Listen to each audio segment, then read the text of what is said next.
ಸಿದ್ದರಾಮಯ್ಯ ನೇತೃತ್ವದ ಸರ್ಕಾರ ಜನಪರ ಯೋಜನೆ ನೀಡಿದೆ. ಗಾಂಧೀಜಿ ನೇತೃತ್ವದಲ್ಲಿ 1924ರಲ್ಲಿ ಬೆಳಗಾವಿಯಲ್ಲಿ ಕಾಂಗ್ರೆಸ್ ಅಧಿವೇಶನ ನಡೆದಿದ್ದು ಇತಿಹಾಸವಾಗಿದೆ ಎಂದು ಜಿಲ್ಲಾ ಉಸ್ತುವಾರಿ ಸಚಿವ ಸತೀಶ್ ಜಾರಕಿಹೊಳಿ ಹೇಳಿದರು.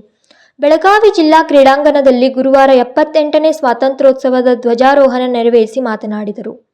ಶಕ್ತಿ ಯೋಜನೆಯಲ್ಲಿ ಜಿಲ್ಲೆಯಲ್ಲಿ ನಿತ್ಯ 5.40 ಲಕ್ಷ ಜನ ಪ್ರಯಾಣ ಮಾಡುತ್ತಿದ್ದಾರೆ. ಹಸಿವು ಮುಕ್ತ ಕರ್ನಾಟಕ ನಮ್ಮ ಸರ್ಕಾರದ ಮುಖ್ಯ ಧ್ಯೇಯವಾಗಿದೆ. ಅನ್ನಭಾಗ್ಯ ಯೋಜನೆ ಯಶಸ್ವಿಯಾಗಿ ಮುನ್ನಡೆಯುತ್ತಿದೆ ಎಂದು ಹೇಳಿದರು. 78ನೇ ಸ್ವಾತಂತ್ರ್ಯೋತ್ಸವದ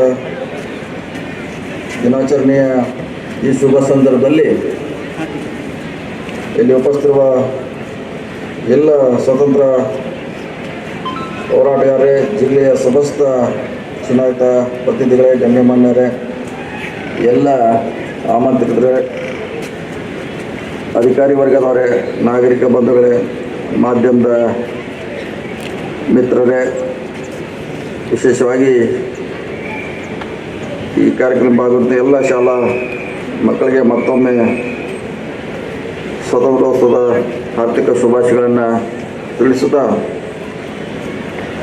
ಈ ದೇಶ ಸ್ವತಂತ್ರಗೊಂಡು ಇದೀಗ 70 ವರ್ಷಗಳ ಪೂರ್ಣಗೊಂಡು 78ನೇ ಸ್ವತಂತ್ರ ವರ್ಷದಲ್ಲಿ ಕಾಲಿಡುತ್ತ ಸಂದರ್ಭದಲ್ಲಿ ಮಹಾತ್ಮ ಗಾಂಧೀಜಿಯವರ ನೇತೃತ್ವದಲ್ಲಿ ಹೋರಾಟದ ಮೂಲಕ ಭಾರತೀಯರು ಗಳಿಸಿದ ಸ್ವಾತಂತ್ರ್ಯವು ಜಗತ್ತಿನ ರಾಜಕೀಯ ಚರಿತ್ರೆಯಲ್ಲಿ ಹೊಸ ಅಧ್ಯಾಯನ ಆರಂಭಿಸಿದೆ. ಪ್ರಜಾಪ್ರಭುತ್ವ ವ್ಯವಸ್ಥೆಗೆ ಭಾರತವು ಭದ್ರ ಬುನಾದಿ ಹಾಕಿದೆ. ಈ ಶುಭ ಸಂದರ್ಭದಲ್ಲಿ ಸ್ವತಂತ್ರ ಹೋರಾಟಗಾರ ರಾಷ್ಟ್ರಪಿತ ಮಹಾತ್ಮ ಗಾಂಧೀಜಿಯವರು, ಸಂವಿಧಾನ ಶಿಲ್ಪಿ ಡಾಕ್ಟರ್ ಬಾಬಾ ಸಾಹೇಬ್ ಅಂಬೇಡ್ಕರ್ ಅವರನ್ನು, ಸುಭಾಷ್ ಚಂದ್ರ ಬೋಸ್, ಜವಾಹರ್ಲಾಲ್ ನೆಹರು ಅವರು, ಲಾಲ್ ಬಹದ್ದೂರ್ ಶಾಸ್ತ್ರಿ ಅವರು, ಬಾಲ್ ಗಂಗಾಧರ್ ತಿಲಕ್ ಸೇರಿದಂತೆ ಅನೇಕ ಮಾನ್ಯರ ನೆನೆಸಿಕೊಳ್ಳೋದು ನಮ್ಮೆಲ್ಲರ ಆದ್ಯ ಕರ್ತವ್ಯವಾಗಿದೆ. ಪ್ರತಿಭಾ ಹೋರಾಟಗಾರರು, ಕಪಟ ದೇಶಭಕ್ತರು, ಸ್ವಾಭಿಮಾನಿ ಸೇನಾನಿಗಳು, ದೇಶಕ್ಕೆ ಕೊಡುಗೆ ನೀಡುವ ನಮ್ಮ ಬೆಳಗಾವಿ ಜಿಲ್ಲೆ ಸ್ವತಂತ್ರ ಹೋರಾಟದಲ್ಲಿ ಮುಂಚೂಣಿಯಲ್ಲಿ ಇತ್ತು. ರಾಣಿ ಚೆನ್ನಮ್ಮ ಮೊಳಗಿಸಿದ ಸ್ವತಂತ್ರ ಕಾಳಿಗಿಸಿದಂತೆ ಎಲ್ಲೆಡೆ ಹಬ್ಬಿತ್ತು. ಸ್ವತಂತ್ರ ಹೋರಾಟಕ್ಕೆ ಧುಮುಕಿದ ಮೊದಲು ಮಹಿಳಾ ಎಂಬ ಹೆಗ್ಗಳಿಕೆ ಹೊಂದಿದ ಚೆನ್ನಮ್ಮ ಆಂಗ್ಲರ ಈಸ್ಟ್ ಇಂಡಿಯಾ ಕಂಪನಿಯ ಸ್ವಪ್ನವಾಗಿ ಕಾಡಿದ್ದರು.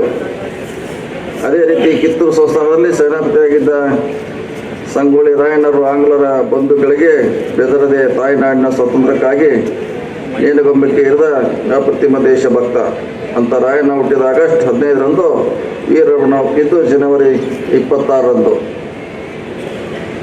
ಸ್ವತಂತ್ರ ಹೋರಾಟದಲ್ಲಿ ಮುಂಚೂಣಿಯಲ್ಲಿ ಇದ್ದ ಮತ್ತೊಬ್ಬ ಮಾನ್ಯರು ಶ್ರೀ ಗಂಗಾಧರ ದೇಶಪಾಂಡೆ ಅವರು. ಕರ್ನಾಟಕದ ಸಿಂಹ ಹಾಗೂ ಕರ್ನಾಟಕದ ಖಾದಿ ಭಗೀರಥದಿಂದ ಗುರುತಿಸಿಕೊಂಡಿದ್ದ ದೇಶಪಾಂಡೆ ಅವರ ಕೊಡುಗೆ ಅಪಾರ. ಇವರ ಜನತೆಗೆ ಪ್ರತ್ಯಕ್ಷ ಹಾಗೂ ಪರೋಕ್ಷವಾಗಿ ಸ್ವತಂತ್ರ ಹೋರಾಟದಲ್ಲಿ ಭಾಗವಹಿಸಿದ ಅನೇಕರನ್ನು ಇಂದು ನಾವು ನೆನೆಸಿಕೊಳ್ಳಬೇಕಾಗಿದೆ. ಮಾನ್ಯ ಶ್ರೀ ಸಿದ್ದರಾಮಯ್ಯ ಅವರ ನೇತೃತ್ವದಲ್ಲಿ ನಮ್ಮ ಸರ್ಕಾರವು ಅನೇಕ ಜನಪರ ಕಾರ್ಯಕ್ರಮ ರೂಪಿಸಿದೆ. ಸಾಮಾಜಿಕ ನ್ಯಾಯ ಮತ್ತು ಸಮಾನತೆ ಹಾದಿಯಲ್ಲಿ ದೃಢವಾದ ಹೆಜ್ಜೆಯನ್ನು ಇಟ್ಟಿದೆ. ಜನರಿಗೆ ನೀಡಿದ ಭರವಸೆಯಂತೆ 5 ಗ್ಯಾರಂಟಿ ಯೋಜನೆಯಾದ ಶಕ್ತಿ, ಅನ್ನಭಾಗ್ಯ, ಗೃಹ ಜ್ಯೋತಿ, ಗೃಹಲಕ್ಷ್ಮಿ ಮತ್ತು ಯೋಜನೆ ಯೋಜನೆಗಳನ್ನು ಯಶಸ್ವಿಯಾಗಿ ಅನುಷ್ಠಾನಗೊಳ್ಳುವ ಜೊತೆಗೆ ರಾಜ್ಯದ ಸರ್ವತೋಮುಖ ಪ್ರಗತಿಗೆ ಶ್ರಮಿಸುತ್ತಿದೆ. ರಾಷ್ಟ್ರಪಿತ ಮಹಾತ್ಮ ಗಾಂಧಿಯವರ ಅಧ್ಯಕ್ಷತೆಯಲ್ಲಿ 1924ರಲ್ಲಿ ಬೆಳಗಾವಿಯಲ್ಲಿ ಕಾಂಗ್ರೆಸ್ ಅಧಿವೇಶನ ಜರುಗಿ ಇಂದಿಗೆ 100 ವರ್ಷಗಳ ಪೂರ್ಣಗೊಳ್ಳುತ್ತಿರುವ ಈ ಸಂದರ್ಭದಲ್ಲಿ ಕಾಂಗ್ರೆಸ್ ಅಧಿವೇಶನದ ಶತಮಾನೋತ್ಸವ ಸಮಾರಂಭವನ್ನು ಅರ್ಥಪೂರ್ಣವಾಗಿ ಆಚರಿಸಲು ನಮ್ಮ ಸರ್ಕಾರವು ನಿರ್ಧರಿಸಿದೆ. ಇದಕ್ಕಾಗಿ ಆಯವ್ಯಯದಲ್ಲಿ 2 ಕೋಟಿ ರೂಪಾಯಿಗಳ ಕೂಡ ಮೀಸಲಿಡಲಾಗಿದೆ. ಸ್ವತಂತ್ರದ ಈ ಸಂದರ್ಭದಲ್ಲಿ ಬೆಳಗಾವಿ ನಗರ ಸೇರಿದಂತೆ ನಮ್ಮ ಜಿಲ್ಲೆಯಲ್ಲಿ ಕೈಗೊಂಡ ಕೆಲವು ಅಭಿವೃದ್ಧಿ ಕೆಲಸಗಳನ್ನು ತಮ್ಮ ಗಮನಕ್ಕೆ ತರಬಯಸುತ್ತೇನೆ. 5 ಗ್ಯಾರಂಟಿ ಯೋಜನೆಯಾದ ಒಂದು ಶಕ್ತಿ ಯೋಜನೆ ಬೆಳಗಾವಿ ಜಿಲ್ಲೆಯಲ್ಲಿ ಪ್ರತಿದಿನ ಸರಾಸರಿ 5.40 ಲಕ್ಷ ಪ್ರಯಾಣಿಕರು ಶಕ್ತಿ ಯೋಜನೆ ಪ್ರಾರಂಭದಿಂದ ಇಲ್ಲಿವರೆಗೆ ಸರಾಸರಿ ಒಟ್ಟು 7.65 ಲಕ್ಷ ಪ್ರಯಾಣಿಕರು ಪ್ರಯಾಣಿಸುತ್ತಿದ್ದಾರೆ.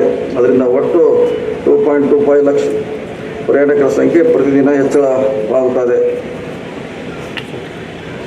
ಶಕ್ತಿ ಯೋಜನೆಯಲ್ಲಿ ಜೂನ್ 11, 23ರಿಂದ ಆಗಸ್ಟ್ 2024ರವರೆಗೆ 419 ದಿನಗಳ ಒಟ್ಟು 32 ಕೋಟಿ ಪ್ರಯಾಣಿಕರಲ್ಲಿ 20 ಕೋಟಿ ಮಹಿಳಾ ಪ್ರಯಾಣಿಕರು 67% ಪ್ರಯಾಣಿಸಿದ್ದು 473 ಕೋಟಿ ಮೊತ್ತದ ಶೂನ್ಯ ಟಿಕೆಟ್ ವಿತರಿಸಲಾಗಿದೆ. ಅದೇ ರೀತಿ ಅನ್ನಭಾಗ್ಯ ಶಿವಮುಕ್ತ ಕರ್ನಾಟಕ ಇದು ನಮ್ಮ ಸರ್ಕಾರದ ಮುಖ್ಯ ಧ್ಯೇಯವಾಗಿದ್ದು, ಇದಕ್ಕಾಗಿ ರಾಜ್ಯ ಸರ್ಕಾರವು 5 ಗ್ಯಾರಂಟಿಗಳ ಪ್ರಮುಖವಾದ ಗ್ಯಾರಂಟಿ ಅನ್ನಭಾಗ್ಯ ಯೋಜನೆಯನ್ನು ಜಾರಿಗೊಳಿಸಿದೆ. ಜುಲೈ 23ರಿಂದ ಜೂನ್ 24ರವರೆಗೆ 613 ಕೋಟಿ ಮೊತ್ತವನ್ನು ಜಿಲ್ಲಾ ಫಲಾನುಭವಿಗಳಿಗೆ ಬ್ಯಾಂಕ್ ಖಾತೆಗೆ ಜಮಾ ಮಾಡಲಾಗಿದೆ. ಅನ್ನಭಾಗ್ಯ ಯೋಜನೆಯಲ್ಲಿ ಒಟ್ಟು 37.56 ಲಕ್ಷ ಪ್ರತಿ ಮಾಹಿಗೆ ಉಚಿತವಾಗಿ ಇದರ ಸದುಪಯೋಗ ಪಡೆಯುತ್ತಿದ್ದಾರೆ. ಈ ಯೋಜನೆ ಪ್ರತಿ ಮಾಹೆಯಲ್ಲಿ 20,000 ಮೆಟ್ರಿಕ್ ಟನ್ ಅಕ್ಕಿ ಹಾಗೂ ಫಲಾನುಭವಿಗಳ ಬ್ಯಾಂಕ್ ಖಾತೆಗೆ TDBT ಮೂಲಕ ಜಮಾ ಮಾಡಲು 60 ಕೋಟಿ ಅನುದಾನ ಸರ್ಕಾರ ವೆಚ್ಚ ಮಾಡಲಾಗುತ್ತದೆ. ಅದೇ ರೀತಿ ಗೃಹ ಯೋಜನೆ ಬೆಳಗಾವಿ ಜಿಲ್ಲೆಯಲ್ಲಿ ಒಟ್ಟು 10,30,000 ಗೃಹ ವಿದ್ಯುತ್ ಬಳಕೆದಾರ ಪೈಕಿ ಗೃಹ ಜ್ಯೋತಿ ಯೋಜನೆಯಲ್ಲಿ ಒಟ್ಟು 9,93,547 ಸಂಖ್ಯೆಯ ಬಳಕೆದಾರರು ನೋಂದಾಯಿಸಿದ್ದು, ಎಲ್ಲ ಫಲಾನುಭವಿಗಳಿಗೆ ಗೃಹ ಜ್ಯೋತಿ ಯೋಜನೆಯಲ್ಲಿ ಸರಾಸರಿ ಬಳಕೆ ಆಧಾರದ ಮೇಲೆ ಮಾಸಿಕ 2 ಯೂನಿಟ್ವರೆಗೆ ಉಚಿತವಾಗಿ ವಿದ್ಯುತ್ನ ನೀಡಲಾಗುತ್ತದೆ. ಗಂಗಾ ಕಲ್ಯಾಣ ಯೋಜನೆಯಲ್ಲಿ ಬೆಳಗಾವಿ ಜಿಲ್ಲೆ ಆರ್ಥಿಕ ವರ್ಷ 24-20ರಲ್ಲಿ 301 ಸಂಖ್ಯೆ ಫಲಾನುಭವಿಗಳಿಗೆ ವಿದ್ಯುತ್ ಸಂಪರ್ಕ ಕಲ್ಪಿಸಲಾಗಿದೆ. ಗೃಹಲಕ್ಷ್ಮಿ ಜಿಲ್ಲೆಯಲ್ಲಿ ಯೋಜನೆಯಲ್ಲಿ ಒಟ್ಟು 11,87,469 ಫಲಾನುಭವಿಗಳ ಗುರಿ ನಿಗದಿಪಡಿಸಿದ್ದು, ಇಲ್ಲಿವರೆಗೆ 10,75,000 ಫಲಾನುಭವಿಗಳು ಈ ಯೋಜನೆಯಲ್ಲಿ ನೋಂದಣಿಯಾಗಿರುತ್ತಾರೆ. ಇಲ್ಲಿವರೆಗೆ